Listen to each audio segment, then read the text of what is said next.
Hello everyone, welcome to chaandini kitchen. என்னோட சேனலை நீங்க இப்பதான் ஃபர்ஸ்ட் டைம் பார்க்கறீங்கன்னா மறக்காம சேனலை சப்ஸ்கிரைப் பண்ணிக்கோங்க. கூடவே இருக்க பெல் பட்டனையும் பிரஸ் பண்ணிக்கோங்க. இன்னைக்கு நம்ம பார்க்க போற ரெசிபி இட்டாலியன் ரெசிபி. இது வெஜ் லசானியா ரெசிபிங்க. இது சாப்பிட நம்ம ஷாப்க்கோ ரெஸ்டாரண்ட்டுக்கோ போக வேணாம், நம்ம வீட்லயே ப்ரிப்பேர் பண்ணிக்கலாம். இது நான் ஓவன் இல்லாம பேன்ல பண்ணிருக்கேன். இது எப்படி பண்றதுன்னு பார்க்கலாம். வாங்க வீடியோக்குள்ள போலாம். இதுக்கு பவுல்ல 1 கப் மைதா சேர்த்துக்கிறேங்க. 1/2 டீஸ்பூன் உப்பு சேர்த்துக்கலாம். 3 டேபிள் ஸ்பூன் எண்ணெய் சேர்த்துக்கலாம். சேர்த்துட்டு இது நல்லா கலந்து விட்டுடுங்க. கலந்து விட்டுட்டு இதுக்கப்புறமா கொஞ்சம் கொஞ்சமாக தண்ணி சேர்த்து சப்பாத்தி மாவு மாதிரி பிசைஞ்சு எடுத்துக்கலாம். இந்த மாதிரி நல்லா பிசைஞ்சதுக்கப்புறமா இதை நம்ம டிவைட் பண்ணிக்கலாம். இதை ஒரு 3 பங்காக பிரிச்சுக்கிறேங்க.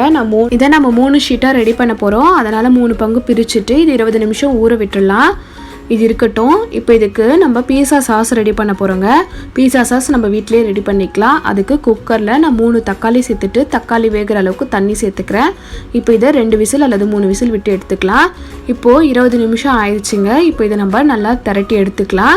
நான் இதை திரட்டுறதுக்கு மணை மேலே நான் மாவை தூவிடுறேங்க. தூவிட்டு நம்ம ரெடி பண்ணி வச்சுருக்க ஒரு டோவை எடுத்துட்டு நல்லா மெலிசாக திரட்டி எடுத்துக்கலாம். எவ்வளோ மெலிசாக முடியுமோ அவ்வளோ மெலிசாக திரட்டி எடுத்துக்கோங்க. நான் பேனில் செய்ய போகிறேன், அதனால் அந்த பேனோட அளவுக்கு தகுந்த மாதிரி திரட்டி எடுத்துக்கிறேங்க. நான் இந்த பேனில் செய்ய போகிறதுனால அது கரெக்டாக இருக்கும். இப்போ இதை ஒரு ஒயர் ரேக் மேலே காய வச்சு வச்சுருங்க. இல்லை நியூஸ் பேப்பர் போட்டு அது மேலே காய வச்சு வச்சுருங்க. ஒன்று மேலே ஒன்று வைக்கக்கூடாது, இல்லைனா ஒட்டிக்கும். இப்போது நம்ம வேக வச்ச தக்காளி நல்லா வெந்துருச்சுங்க. இப்போ இதை மிக்சியில் அரைச்சி எடுத்துக்கலாம். தண்ணி ஊற்றி அரைக்க வேண்டாம், வெறும் தக்காளி அரைச்சி எடுத்துக்கலாம். இப்போது இதை அரைச்சாச்சுங்க.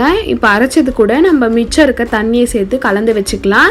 இப்போ இதை நம்ம சாஸ் ரெடி பண்ண ஆரம்பிச்சிடலாம்.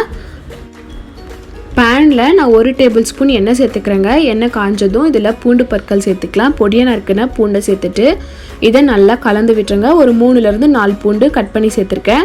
இது கூடவே நம்ம அரைச்சி வச்ச தக்காளி பேஸ்ட்டை சேர்த்துக்கலாம். இப்போது இதில் அரைப்படாத தக்காளி இருந்துச்சுன்னா அதை ரிமூவ் பண்ணிவிடுங்க. ரிமூவ் பண்ணிவிட்டு நல்லா கலந்து விட்டுக்கிட்டே இருங்க. இப்போ இதில் 1 டீஸ்பூன் சால்ட் சேர்த்துக்கலாம். இது கூடவே 1 டேபிள் ஸ்பூன் சுகர் சேர்த்துக்கலாம். 1லேருந்து 2 டேபிள் ஸ்பூன் நீங்கள் தாராளமாக சேர்த்துக்கலாங்க. இது கூடவே நான் 1/2 டீஸ்பூன் சில்லி ஃப்ளேக்ஸ் சேர்த்துக்கிறேன். இது மிக்ஸ்டு ஹர்ப்ஸ். இதை 1 டீஸ்பூன் சேர்த்துக்க போகிறேங்க. இது எல்லா சூப்பர் மார்க்கெட்டில் கிடைக்கும். உங்ககிட்ட ஒரிகனா இருந்தால் கூட நீங்கள் சேர்த்துக்கலாம். இதை கண்டிப்பாக சேர்த்துக்கோங்க. இது பீஸா சாஸ்க்கு கண்டிப்பாக சேர்த்துக்கணும். இப்போ இதை நல்லா திக்காக விட்டுடலாம். இப்போ பாருங்கள், சாஸ் ரெடி ஆயிடுச்சு. இது தாங்க பீஸாவோட பேஸ் சாஸு.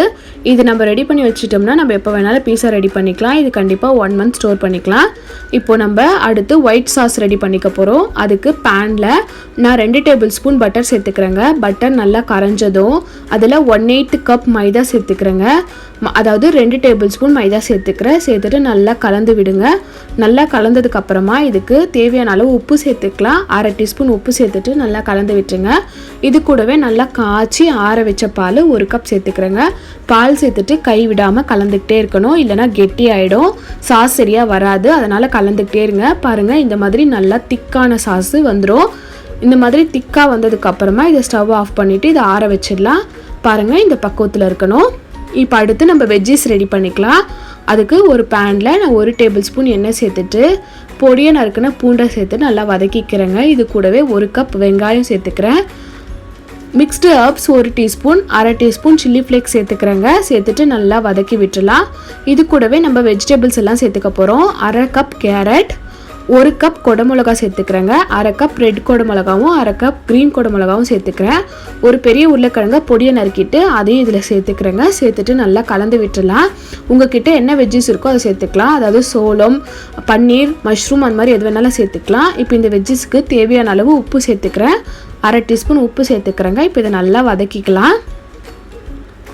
இது நல்லா தண்ணி சுண்டுற அளவுக்கு வதக்கி இருக்கணுங்க. ஈரப்பதமே இல்லாத அளவுக்கு வதக்கி எடுத்துக்கலாம். இந்த மாதிரி நல்லா வதங்கி இருக்குது. இப்போ வதங்கினதுக்கப்புறமா இது கூட 1/4 ஸ்பூன் மஞ்சப்பொடி சேர்த்துக்கிறேங்க. மஞ்சப்பொடி சேர்த்துட்டு நல்லா வதக்கி எடுத்துக்கலாம். பாருங்கள், இந்த மாதிரி இருக்கும். இப்போது எல்லாம் ரெடியாக இருக்குங்க. இது பீஸா சாஸ், இது ஒயிட் சாஸ், நம்ம ரெடி பண்ண வெஜ்ஜீஸ், இது மொசரலா சீஸ். இதை நான் துருவி வச்சுருக்கேன். இப்போ நான் இந்த பேனில் தான் ரெடி பண்ண போகிறேன். அதனால் ஃபுல்லாக ஆயில் ஸ்ப்ரெட் பண்ணிடுறேங்க.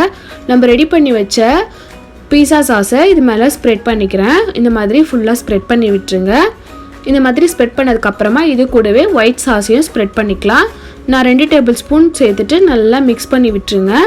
இந்த மாதிரி நல்லா ஸ்ப்ரெட் பண்ணதுக்கப்புறமா இதுக்கு மேலே நம்ம ரெடி பண்ணி வச்சுருக்க ஷீட் சேர்த்துக்கிறேங்க. அதுக்கு மேலே ரெட் சாஸ் சேர்த்துக்கிறேன்.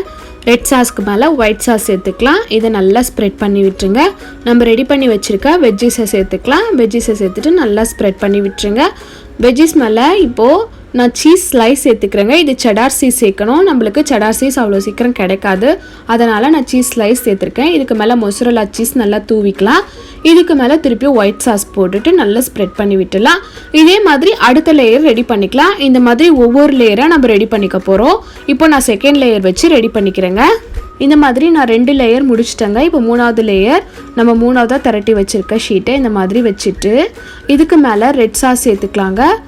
இதுக்கு மேலே நல்லா ரெட் சாஸை ஸ்ப்ரெட் பண்ணதுக்கப்புறமா திருப்பி ஒயிட் சாஸ் சேர்த்துக்கலாம். ஒயிட் சாஸ் சேர்த்துட்டு நல்லா ஸ்ப்ரெட் பண்ணி விட்டுருங்க.